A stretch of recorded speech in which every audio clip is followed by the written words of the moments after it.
here is basically every time you touch on the throttle, it just rotates. So you got all these corners where you need to throttle out. It loves it, and it hooks up and just sticks like shit to a blanket. Right, yeah, we're on. We're live. Right. This will be the final flyer. Tommy Huggin gets one more in. Lee Vandenberg on top. It's a good name to see up there. He's not usually one we see at the very top of the tree, so we'll see if he can hold that spot. Right. Times are sharp too, you know, like it's the final flyer. So close. I know there's only one Lamborghini in it, but to see it's a bang you set for everyone, which only got released last night, so for them to be up there like that, it's really good to see.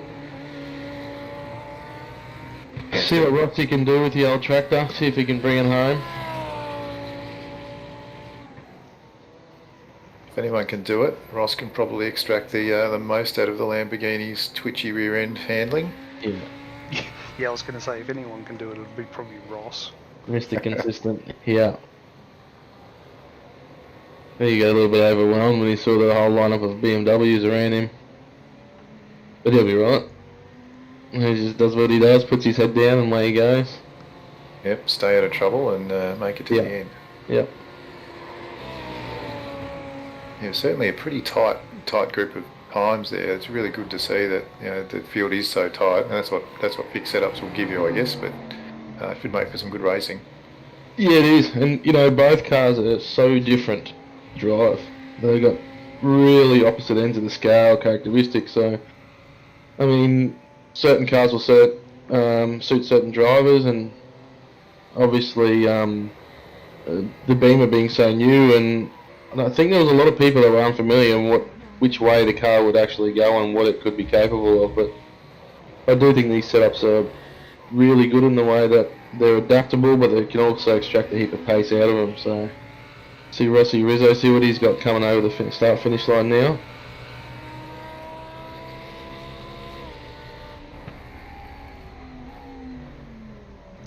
No, it didn't improve. No improvement. No, 57.007, so very close. We only got about 2 or 3 tenths in it in the top 5 positions there. Yeah. Quite a tight bunch of cars from 6th down to 20th. There's really not much in it, so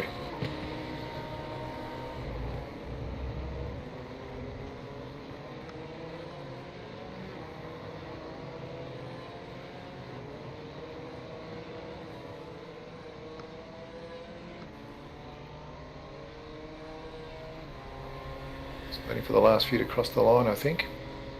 Yeah, I think we've got one left out on track. Just trying to find him.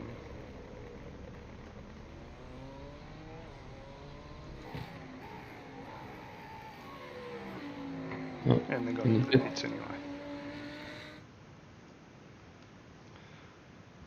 So yeah, we're here at Nürburgring. 55 minutes of racing, but we will have a mandatory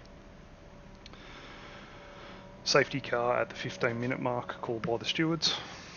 And the stewards tonight are Dean Ross and Simon J. Nicholson. And they'll be in charge of all the calls from the stewards tonight. Yeah, really looking forward to the racing.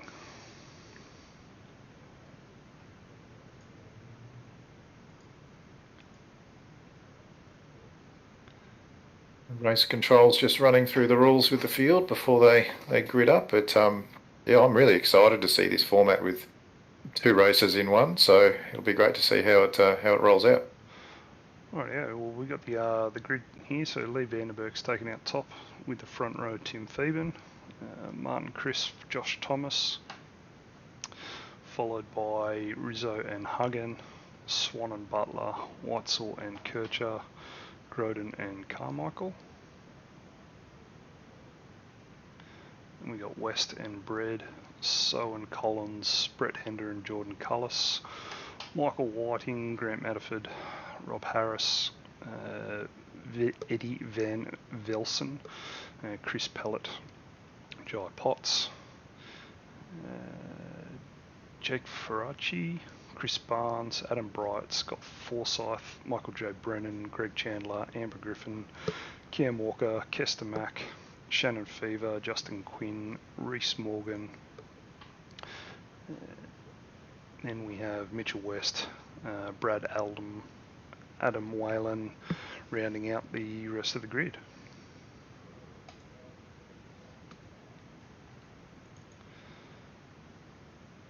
So just getting ready to grid now. Here they are. Waiting for a few more cars to appear, but at least we don't have a full pace up here, so it won't be too much of a run down to the start.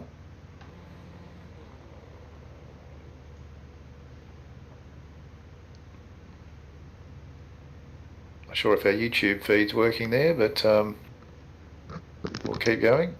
Yeah, the feed is working. I've given everybody a new YouTube feed. Oh, excellent. Just got notice that Jordan Cullis has to leave. Needs to be removed from the grid too. That's a pity. Yeah, it's a shame because he did well to get up there. Yeah, he did do well. I don't think Jordan's been doing a lot of racing recently. He took a break for a while, and he was another XRC driver and has come back to do a couple of rounds of GT3 and GTE, so good to see him back. Great job by Lee Vandenberg to stick that Beamer on pole, and very close at the top here, so it'll be exciting to watch the start. Hopefully it's all nice and clean when they get underway. Fingers crossed for turn one. It's always exciting, heavy braking into the first corner of the race with cold tyres, so... Yeah, I was going to say, Nürburgring always makes it exciting turn does. one. That's right. Indeed. It's wide enough to send about 10 cars down there side by side, so it always makes for a good start. There's a few different lines, yeah. So same rules as the GT series. The drivers aren't allowed to pass the cars in their own line before the start-finish line, and the leader controls the start of the race. And off we go. He's put Way away. Great start by Lee. He got the foot down nice and early there, so he should have a good run down to turn one. Oh, we got Josh Thomas having a good sticky beak down the inside. Is he under brakes? Oh, we got a He's turn. turned him. Yep. So let's hope people can avoid that one. All seems to be going okay. It's unfortunate for Josh because he's going to have a bit of work to get back through to where he was before. That's right. He's an aggressive driver though, so he was always going to try and sneak down there if he could. Yeah. That promotes Martin Crisp up to second and Ross up to third. Yeah, he's got a double jump. So That's a it's a good start. P3. It's a great start. I'll tell you what, Lee Vandenberg has just left.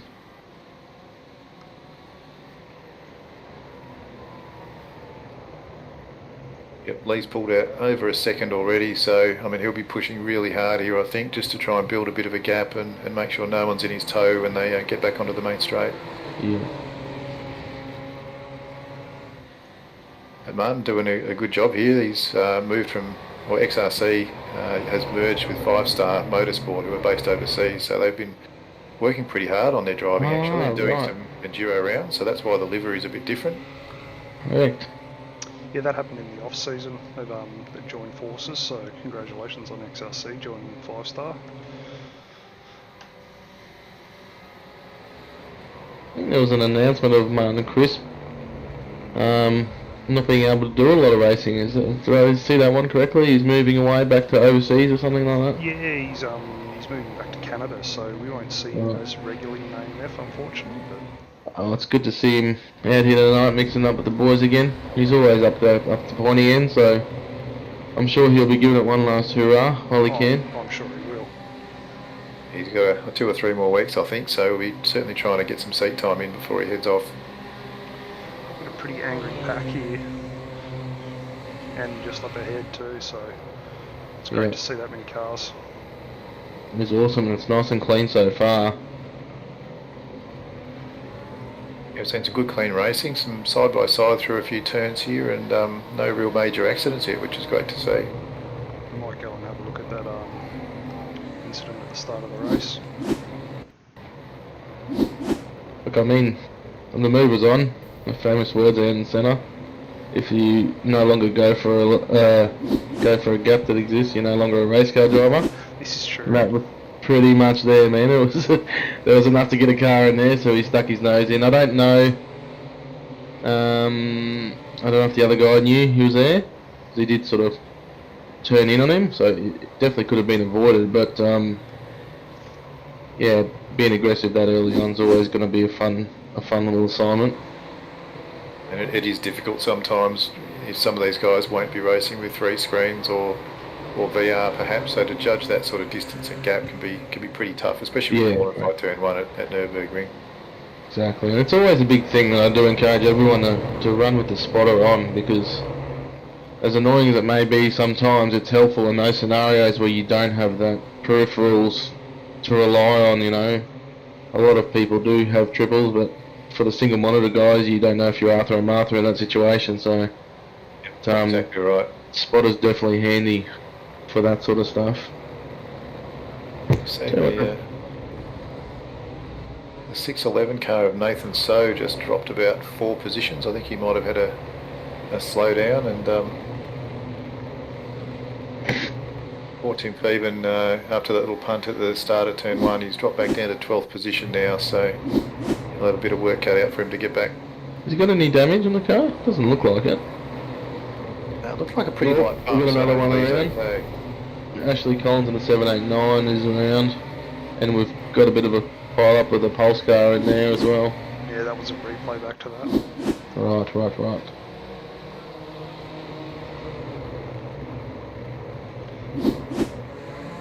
Another replay here. Looks like Grant Matterford's had a bit of a moment. Then again, he's looking a little bit worse for wear already. Yeah. At the rear end of the Lambo. We got a fast repair in this one, right? Yes, they have one fast repair. Okay, cool. Chris Pellet's been one of the biggest movers so far. He's up 8 positions from the start, so On a charge. certainly on the charge, and he's got Michael Whiting up 5 positions in front of him, and Rob Harris is also up 5 positions behind him, so these guys are really trying to move their way forward.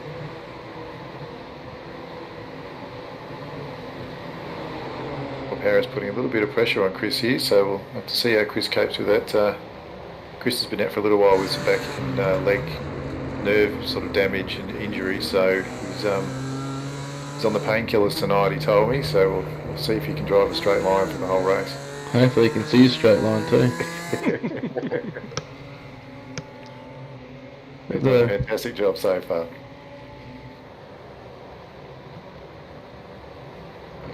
What we might do is we might jump on board with Rizzo for a lap and see him chase down Bobby Chris.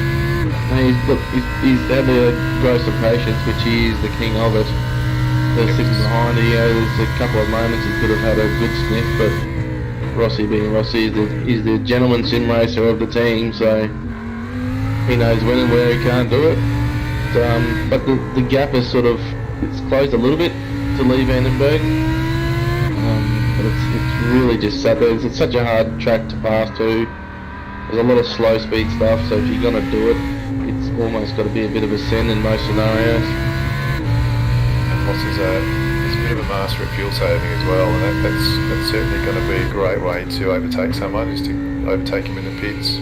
But unfortunately they've all got full tanks, haven't they, so we don't even need to stop for fuel in this one. No, correct, yeah. Right, so that's it. The battle's on you. He's got to get it done on track. Yep. The news came through that Josh Thomas, for that incident on turn 1, got a drive-through penalty, so he's going to have to come in and serve that fairly soon.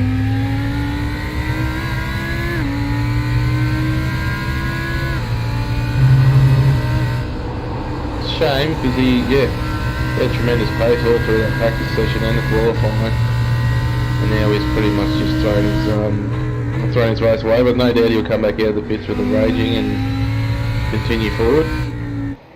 He's always been a quick driver, and I guess sometimes it's hard to find that balance between being too aggressive and being patient. Sometimes it pays off, and sometimes it doesn't. It's amazing to see the different attitudes on the two cars when you're looking at through Rizzo's Rizzo screen, you see how strong the Lamborghini is in the fast corners, and you see the acceleration from the Beamer getting out of all the stuff. So it's good to see, and it's definitely going to mix things up as the race goes on. So I think, as I said previously, the tyres will deteriorate a lot quicker in the BMW, but having that compulsory pit stop with tyre change is that's definitely going to spice it up.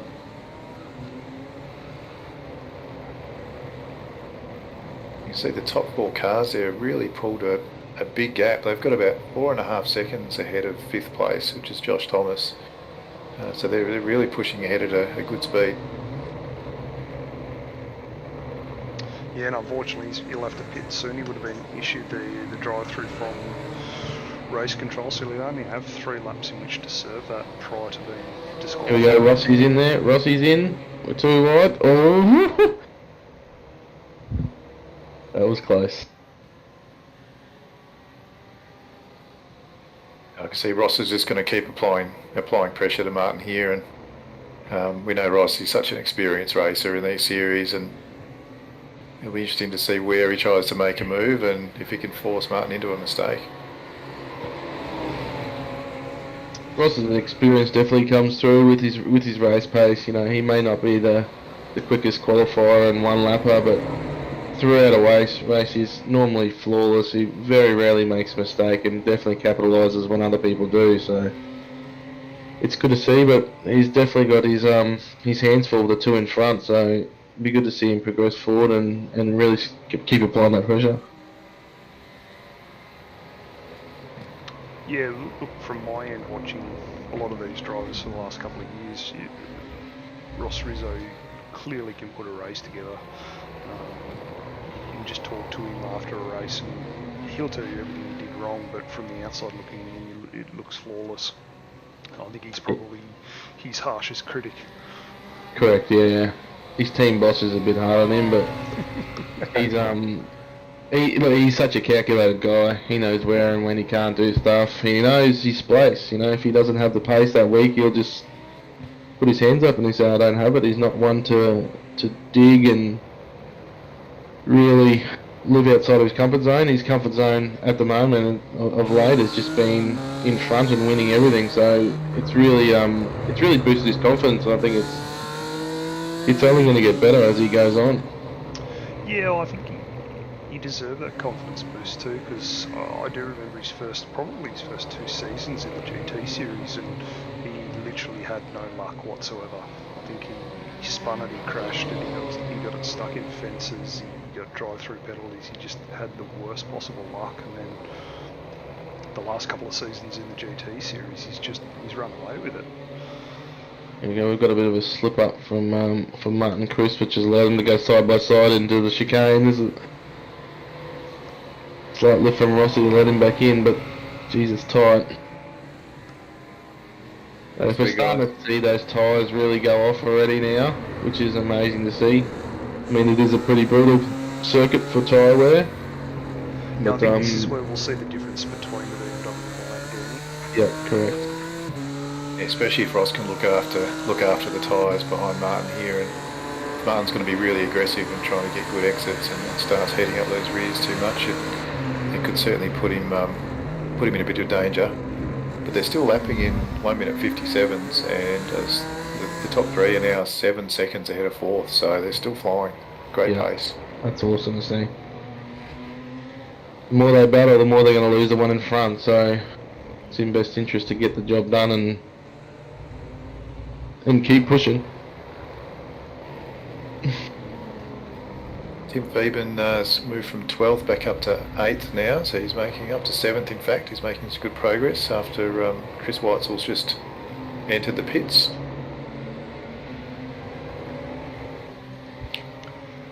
It's also good to see Nathan Groudon. He's a real star from way back in the day. He was one of my teammates when I first got into sim racing, and he was really someone to look up to as a driver. And he's joined the series. He's back into racing again and committed to giving a good crack this season. He started P11, he's up to P8, so it's really good to see Nato mixing it up with the boys as well. Yeah, I remember racing against Nathan in, I think back in the AEC days years ago, and yeah, he had some real pace. So it's great to see him back.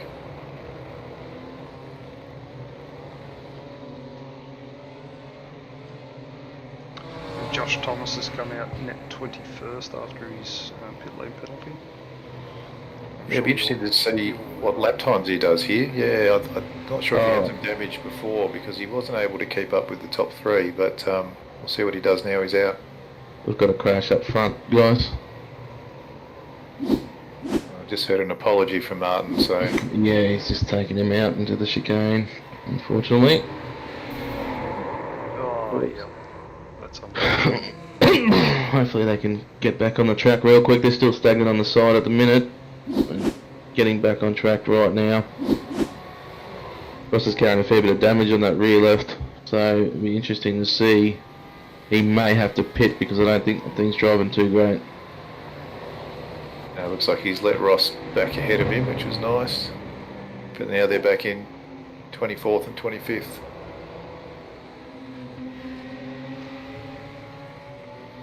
By the look of that, I don't think Crispy's car's in much better shape either. He's just gone off track. Yeah, the rear wing's looking a bit average. Yeah, he reversed into to Ross there as well, and one person who's really going to be clapping his hands at the moment is Lee Vandenberg out in front with a 10-second lead.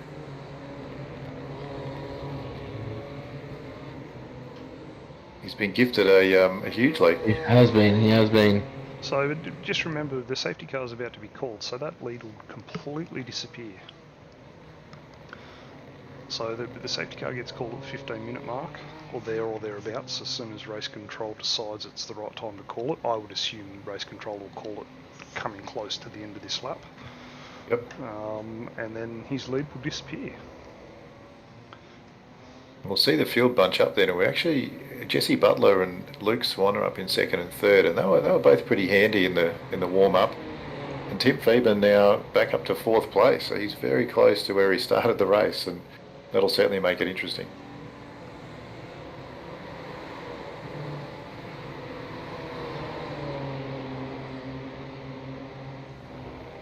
The top 10's looking decidedly different to the start of the race, that's for sure. Yeah, Rob Carmichael up in 5th, Nathan Growden up to 6th now, Brett Hender from Fusion Sim Racing up in 7th, doing a good job. And Dale Breed, Tom Huggin and Rob Harris rounding out the top 10 at the moment. Big names missing for sure. Yeah, look, Lee, he put the car where he needed to at the front, and he's been able to run a clean race with fresh air the whole time, which is great to see, and gets rewarded. And safety car. We're about to see what this safety car will bring and bunch the pack back up and get ready to go racing again. So the rules is no pit stop on the safety car, is that right, Ryan? Yeah, no, your mandatory stop won't count under the safety car. So yeah, it's basically you're allowed to pit, but only for for major damage is the only time we really accept it. Yep. So we know we've got a couple of cars with some damage in the field, so I think Martin's inquiring about seeing if he can pit. Yep. There'll be a couple of guys who'd love to get in there and get a fast repair done, that's for sure. And on the restart, the mandatory pit stop can't be taken until after they've passed the green flag, so they must start racing. So they can't, if they're at the back of the field, they can't just file in when the race restarts. They have to do it on the next lap. And we definitely made sure of that rule there because we're all racers and we'll all take advantages if we can find them. Correct, yeah. Yep. A couple of Mark 1 cars at the front of the pack now with Jesse Butler up in second. P1, P2, that's very well done from the boys. And P4. A great job from Jesse, keeping his nose clean and getting it back up there. You got P4 with Tim Phoeben as well, so... Yeah, Timmy. We know Tim's got some pretty solid pace compared to the two guys in front of him, so he'll be trying to put as much pressure on as he can.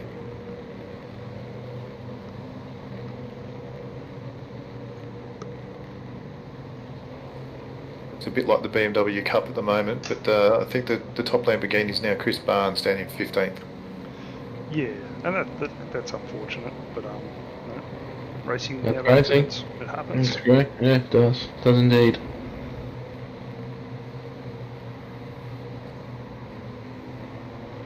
So We don't have a livery for Timmy Feeman. He's not got his livery on. No.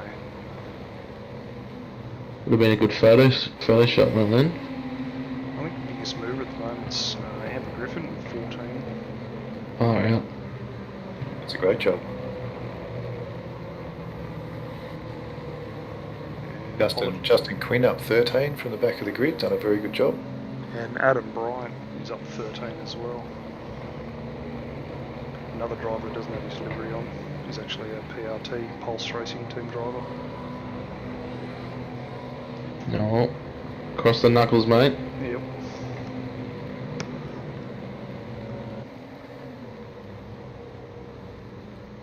It'll be interesting to see if Lee can maintain that same sort of pace, because although he's had clear air at the front, it does allow you to look after your tyres a little bit, and he wasn't under massive pressure there for a while, but he was driving hard. He was putting in some really quick lap times, so if that's taken a little bit out of his tyres, then there's a chance he could be a bit vulnerable to a couple of the guys behind him on the start. Yeah, benefit being they are his teammates, so if they do work together, they could really run away with a solid points haul for this round. Well, they're going to get solid points haul anyway, being that... Oh, because we're up to this mark, yeah, correct. Yeah, when the flag goes green and they cross the line, that's when the points will be scored. So they'll score points then and then at the end of the race as well. So Mark Warner in for a pretty decent haul of points here.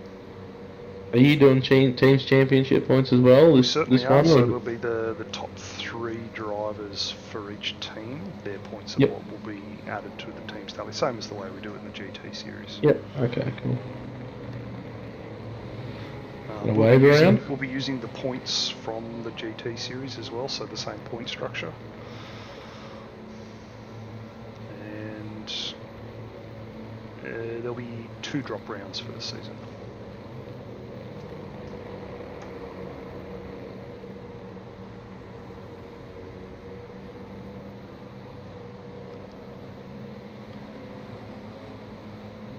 They're still cruising around behind the safety car, but I presume we'll be going green very soon. The lights are still on the safety car, unfortunately.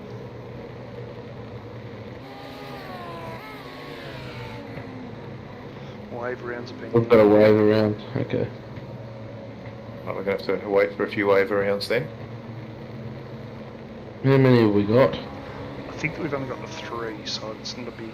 or 2 actually. At car 144 Kester Mack and 194 Greg Chandler. But he seems like he's out of the race, so... I think it might just be Kester at this point, yeah. Yep. Oh no, he's in the pits as well. I think that might be the wave rounds done then, if I'm not mistaken. So those cars can catch up to the back of the grid. We might be off and racing again soon. Well, the lights are still on the safety car, so not sure what iRacing is going to do here. Luke's one here in 3rd place is in a Mark 1 sandwich. It'll be interesting to see what he can do. Rob Carmichael here too. Watch out for him sitting there in 5th position too. He definitely knows how to steer a car.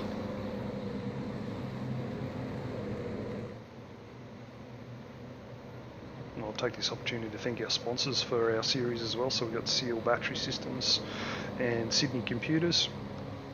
Thank them for coming on board and helping AMF with all of our series. Plus we've got West Sim Racing and Design, West Performance Sim Racing and Design do our photos for this series as well. So thank you to all of our sponsors for all the help they give us. Fantastic to get support like that, so we can all go racing and enjoy the great platform that iRacing gives us. It certainly is.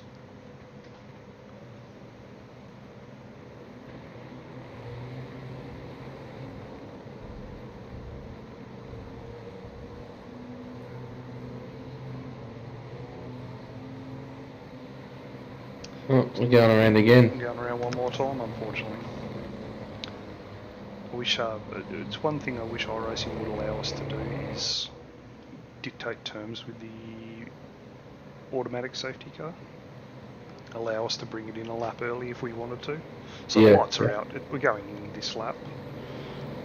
But yeah, we could have quite easily gone that lap, I think.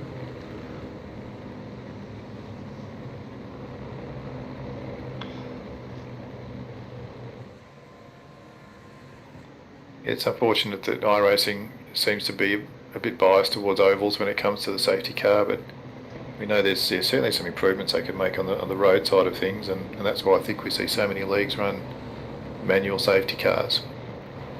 Yep, 100%. It's one of the main reasons why we run a manual safety car in the GT series. If this series takes off the way we think it will, we'll probably switch to a manual one. You have to say, as a driver, I think that makes a big difference. Look, even from race control's perspective, it makes a big difference too. It allows us to get the racing going a lot quicker. We thought we'd change it up a little bit different with this series. We're doing restarts as double file, not single file. We don't normally restart with a double file, we normally restart with a single, so we thought we'd change it up a little bit and see how it goes.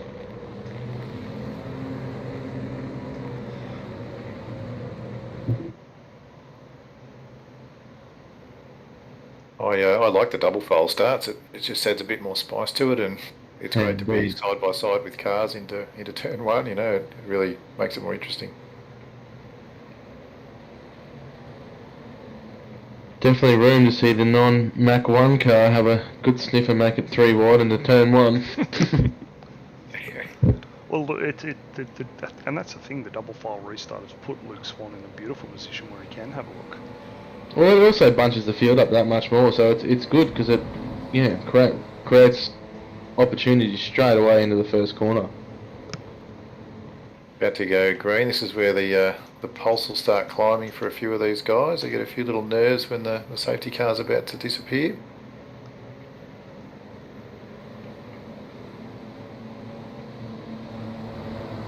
And the Mark 1 boys will probably be on the radio to each other, and we'll let each other know when they're going to get the foot down, just to get a nice coordinated restart. It is one of the joys of being on the front row with your teammate. You can coordinate that and get yourselves both a really good start. Yeah, the other car that could really get an advantage from that is Tim Peeben, their other teammate in fourth there. So if they all know exactly when they're going to get on the gas, they should be able to get past Luke and put him back into at least fourth. Yeah, could have a Mark 1, 2, 3 by the end of turn 1.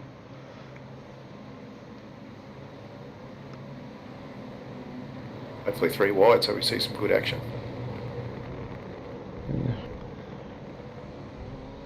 Hayes car's in, it's up to Lee now, controlling the restart.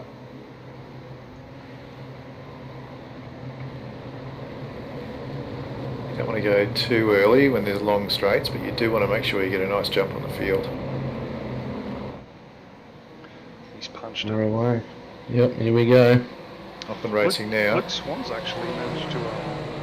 He's got a great start. he's had a fantastic start.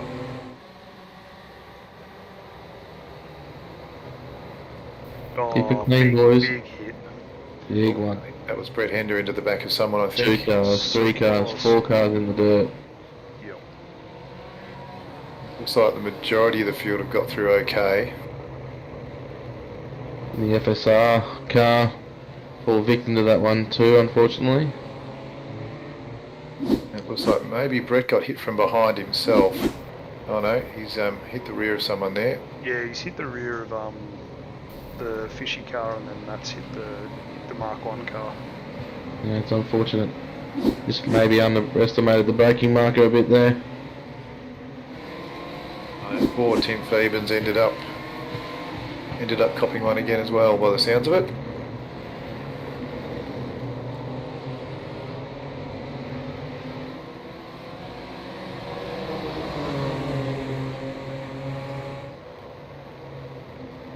Been fortunate for Josh Thomas here. He's back up to 6th. Very handy gain for him. Luke Swan has made the move on Jesse Butler to move up to 2nd position based on the timing screen.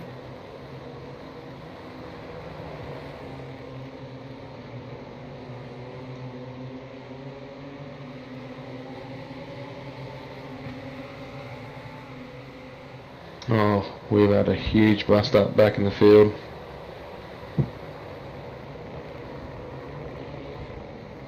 Well, the second race start certainly hasn't been as clean as the first one was. Look, unfortunately that happens sometimes.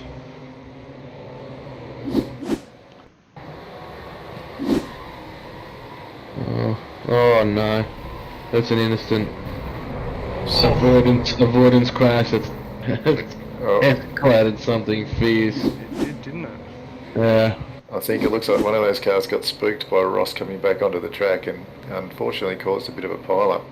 Yeah, Jay Quinn, the big floating rainbow, is gone to change his underpants after that one. He's swerved over and just unaware of someone beside him, and yeah, that's just all like that. Ross thought he might have got away with it and eventually got tagged in the rear by someone else as a result of that one too. There was a whole lot of metal going to be sitting in the pit lane after that one.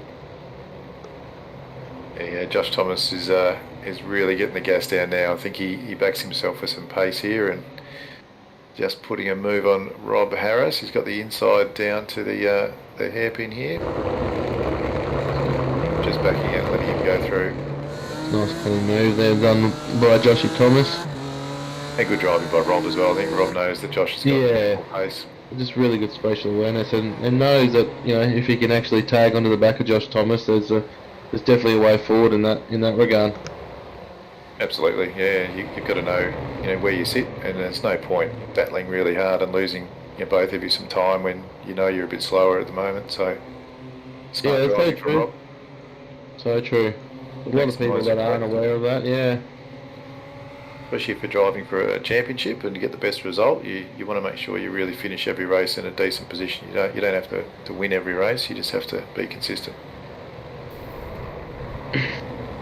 Eddie Van Velsen there just tagging a competitor. Unfortunately, yeah, just outbraking himself there. These GT3 cars, if you're a little bit late on the brakes and you start pushing that pedal too hard and you get into the ABS, all of a sudden the braking distance just increases and the car doesn't want to turn. You really don't want to get into the ABS in these cars, so it's quite easy to do when you panic if you miss your braking marker by even a couple of metres. Definitely, you know, it's definitely a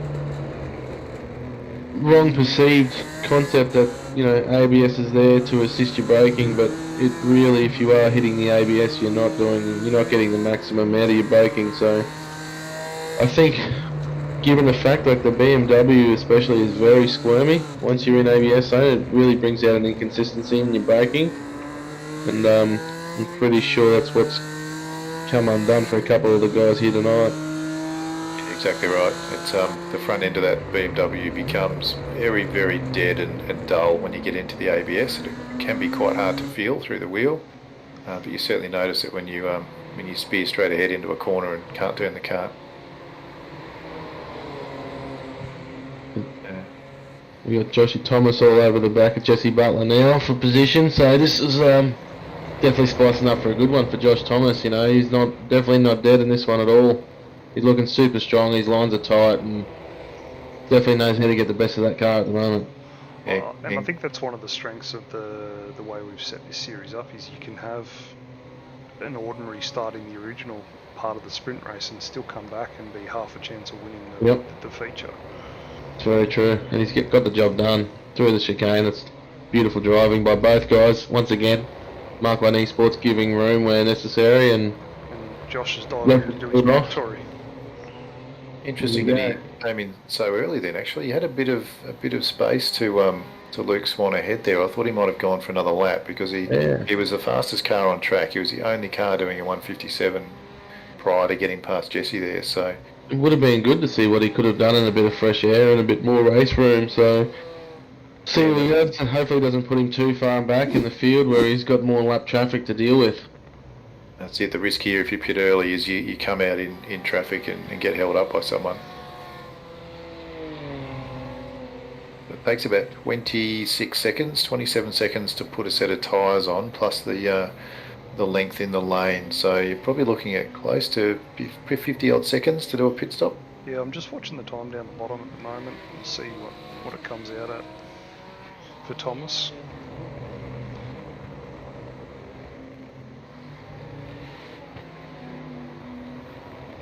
He's just come out now, looks like 53 seconds. 57, I think the timing said was.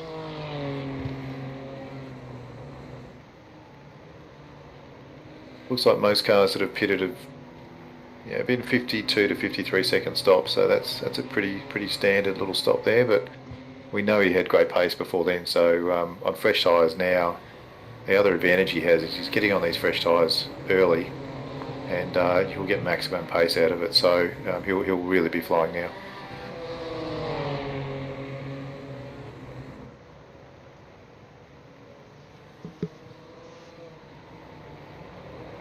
Help He's from the lucky teammate enough, there. I was going to say lucky enough to come out in front of his teammate, so his teammate will probably, might be upset about him getting by. Yeah, so it'll probably take a lap or so for him to get those tyres warm. But given there's only 15 minutes left in the race, I think if it was me, Anthony, I would have pitted probably the first lap after the safety car just to get on those fresh tyres. Yeah, and it would definitely have its benefits when everyone else is going to go into pit. You do have your tyres up to temp after the couple of laps, like we were talking about before, where they, your fastest flyers are normally on your second to third lap. So I don't know, interesting choice for sure. Yeah, I think at the end of the day, you just probably want as much clear track as possible. So, if you can time that pit, so you come out in some clear air. Yeah, he'll really be able to maximise his pace. Yeah, especially around here. Yeah, when there's such track position's key in this sort of track. It's not that wide, and there are some really tight corners to get the job done. So Rizzo going for the move in the chicane there. Yeah, too wide through that last chicane is always interesting. Playing it very safe next to Michael Whiting there, and be looking for a good exit here down the straight, which he's got on the outside. Yeah. Let's hope they can sort this one out before turn one approaches, but it doesn't look like it. The Beamer's got some giddy up. We've got a car up and ahead that's having some issues, so it's definitely going to be sitting on the apex of the next corner. Nice play move there by Ross. Yeah.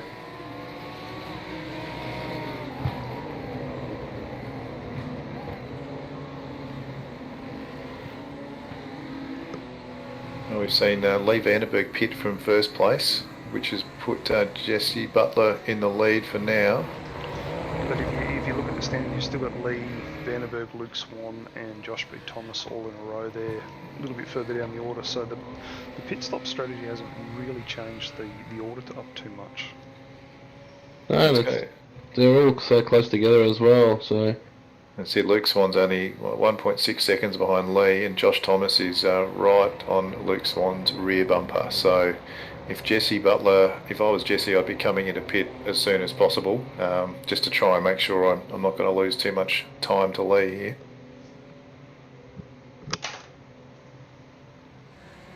They do have a fairly big gap to the Lee Vandenberg he's got a good 20-second gap, so it's not like they're going to run into traffic, so it should be a fairly straightforward race from where they sit at the moment, depending if we're going to get anyone excited coming out of the pits in the wrong formation. But yeah, it looks like Lee's got plenty of clear air in front of him, so the battle's going to be with Luke and Joshua behind. Here we go, Josh Thomas up to P2. Great move once again. That's a really committed move. He was just going for it, and he went for it. He didn't And if you second guess notice he's himself. braking too, he's super late on the brakes opposed to everyone else, but he's getting the car pulled up and really getting the go where it needs to be. It's great to see. He was very much the same in the GT series. He would go for moves where we would be sitting in race control going, oh, he's going to crash here for sure, and no, he'd pull it up. He's very, very sure of himself on the brakes, and he does have the ability to go a lot later than everybody else. Maybe a couple of little secret weapons he's found with the brake bias or something like that, but definitely kudos to the ability to do it. That's great. Yeah, confident move, got it done pretty easily in the end. And now he's got a bit of clear air to try and chase down Lee with 11 minutes to go. Good to see the lap times once we get a... Obviously this lap time might be compromised from the turn 1 passing manoeuvre, but it'll be... Butler's in the pits. Here we go. So we'll see where Jesse comes out. Half of the front of the field's in the pits. You got Jesse, Henry Thomas, Rob J. Harris, Michael J. Brennan. They've all piled in. Tommy Huggin has stayed out for the minute, who's taken the lead. Still watching Josh here, just trying to chase down Lee. Josh's last lap was a 57.1, which is really motoring.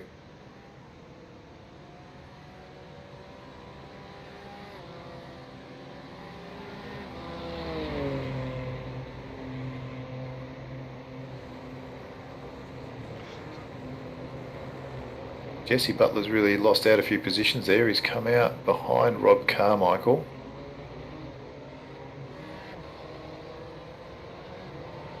Which I think will put him in effective 5th position after this shakes out.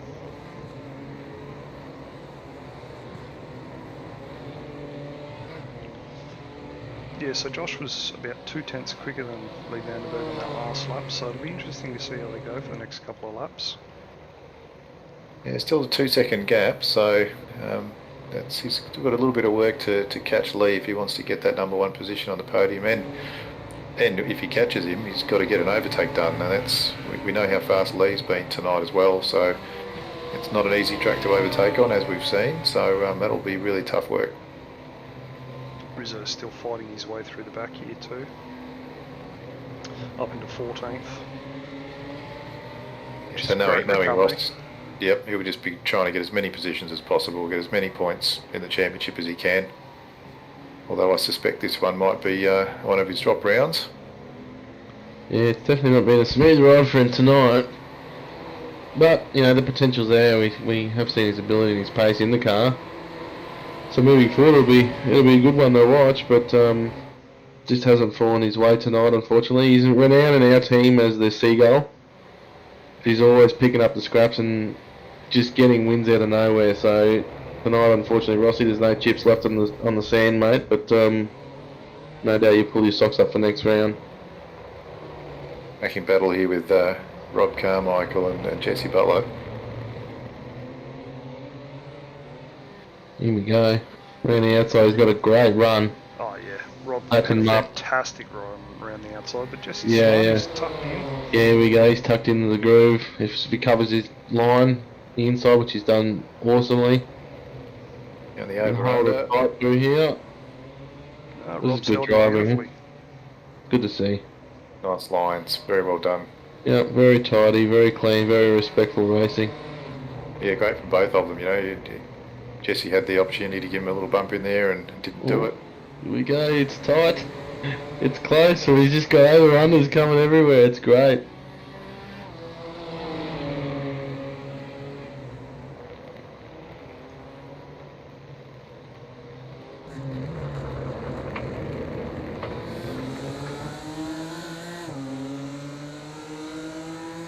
Yeah, Rob just has to be careful here he doesn't make a mistake and just drive some nice, clean, fast lines here.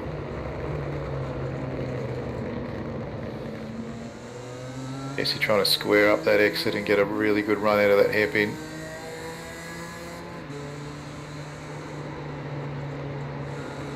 Missing the apex there though.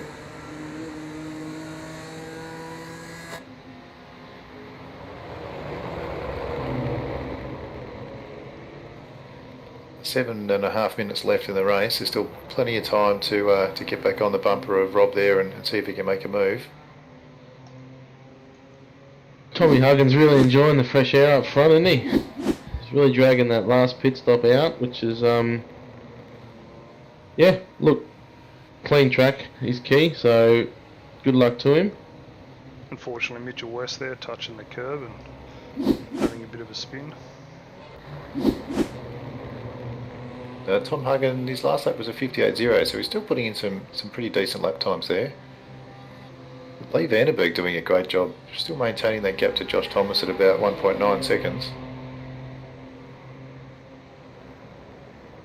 Yep. Is he working hard here just to try and suss out where Rob might have a bit of a weakness he can exploit?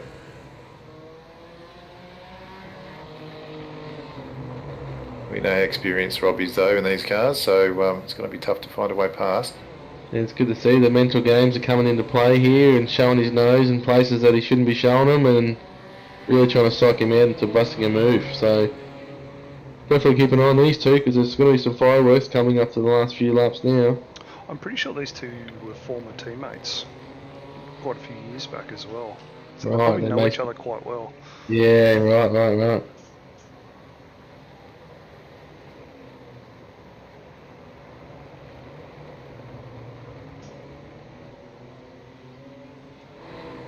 So Brett Hender's finally been issued a drive-through penalty for that little bump and the safety car restart. So unfortunately that'll drop him out of 12th position way down the field.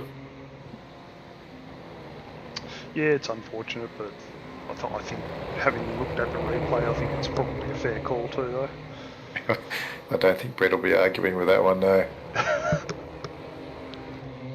Josh Thomas just eking out. It's just getting a little bit closer to Lee. The gap's about 1.4, 1.3 seconds now, so Lee will be starting to feel a little bit of pressure at the front.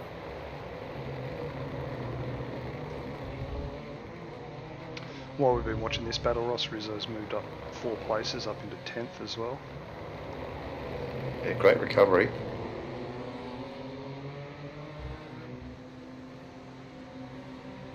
And Tom Huggin finally into the pits.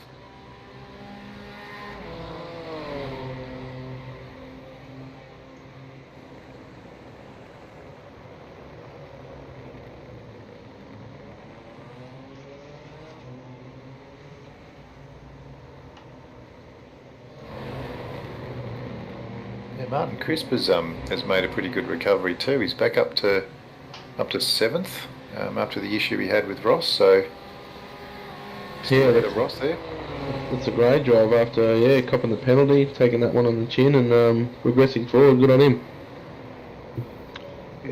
Two former nice little move there. Two former teammates at each other again. Chris just getting the move done there. Yeah, Chris and Grant weren't giving each other any room whatsoever there. Great to see. That one got punted off though, which is what we want, so good racing from both.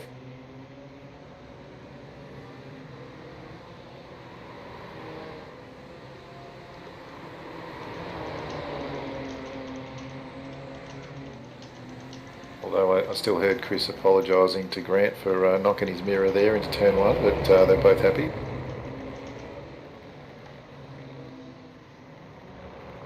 Yes, he's still applying the blowtorch to the back of Rod Carmichael here. He's doing a great job. Yeah, definitely keeping the pressure on.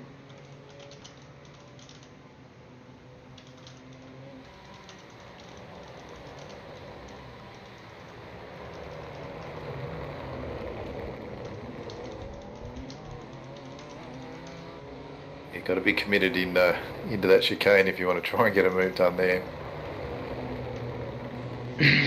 I think Jesse's best chance is into turn 1. I think that's anyone's best chance on this track. So if I was him, I'd really be trying to get up really close onto the exit of that last corner there and get a great run down the straight. Tell you what, Big Joshy Thomas is on the charge. He's only 1.2 seconds behind the leader now, and which means he's in draft range. It's a matter of time. No doubt he's licking his lips and the red flag has been waved in front of him, so he's on a charge. We're driving from Lee though. Like, I don't think we've seen Lee Vandenberg make one mistake tonight. He's just driven very consistently, very quickly out front.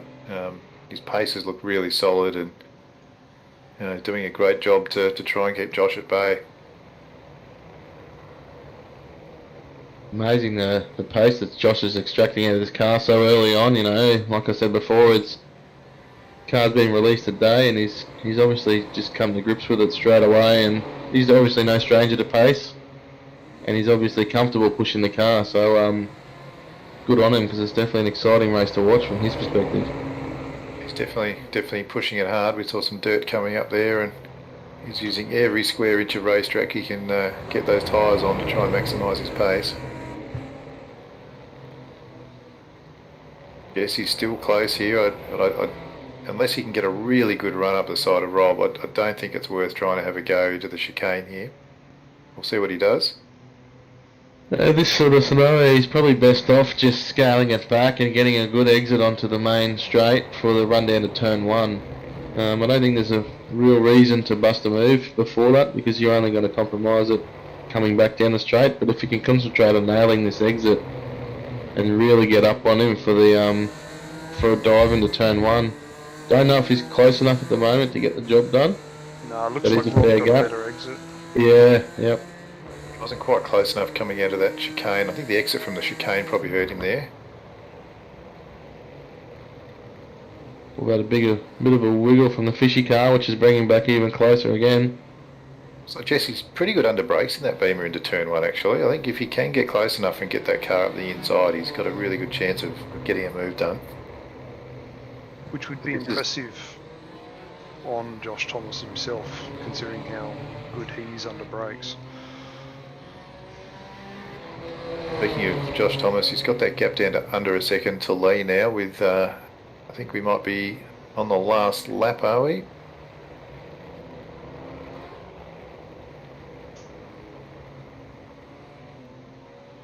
Yeah, you would think the white flag would be out.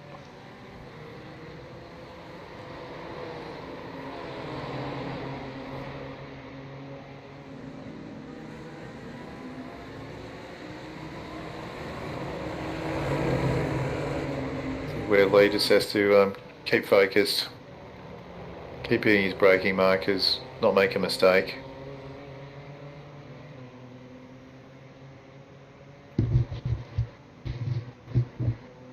Luke Swan, we haven't mentioned too much about Luke in the past few minutes, but he's had a bit of a lonely race back there in third. I was going to say, yeah, sitting in third place, he's had a very lonely old race. Not sure why. He's had the pace to stay in front of Rob and Jesse, but not to catch up with Lee and Josh.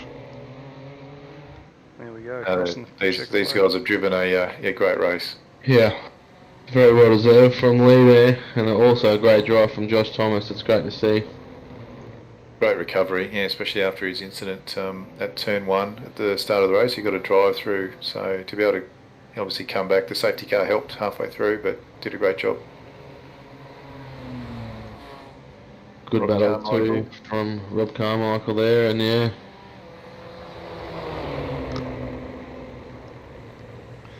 That's right. Rob Harris just holding off Martin Crisp for 7th. Tom Huggin in 9th, Ross Rizzo 10th, so good recovery from Ross at the end of the day.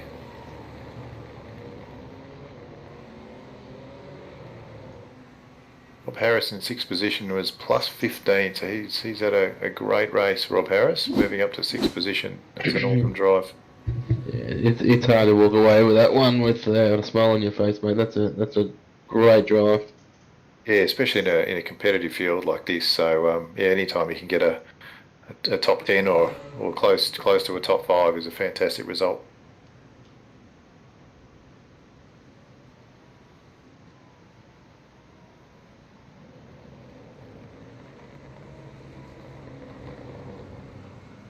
A few cars still to cross the line there, but most of the field's finished now.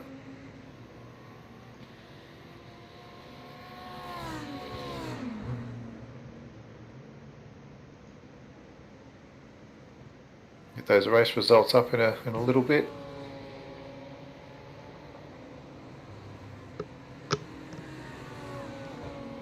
I think we're just waiting on a few more people to finish. I think all in all, I think the driving standards were really good tonight for first round of the series, and new cars, new setups, and everyone did a pretty solid job. Yeah, I think so too. Definitely a bigger field than what we were expecting, and from the admin side of things. To have 42 cars qualifying is, fantastic. But congratulations to Lee Vandenberg from Mark 1 taking out the first win. I think he took the checkered flag at the safety car as well, so congratulations to him for getting full points for the round. And Josh Thomas had a fantastic fight back as well, and Luke Swan rounding out the top 3, so yeah, fantastic effort from all of them.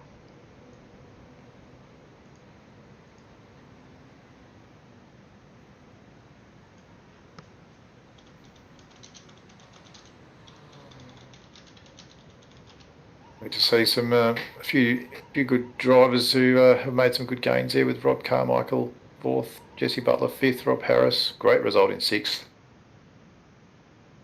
Martin Crisp, Henry Thomas Kircher, Tom Huggin and Ross Rizzo rounding out the top 10 there. Yeah, fantastic night all over. Definitely a good opener, man. Definitely a good opener for the season to come, that's for sure. And it's good to see some new faces in the league as well. You know, we traditionally see a lot of the familiar ones in from the GTE league, but now coming into the GT3 to see some new guys and hopefully spark some new interest all around for other competitors to join would be great. Yeah, certainly would be. But I think that's it from us tonight. So thank you, gentlemen, for joining me, and thanks to everyone that tuned in, and hope you all enjoyed it.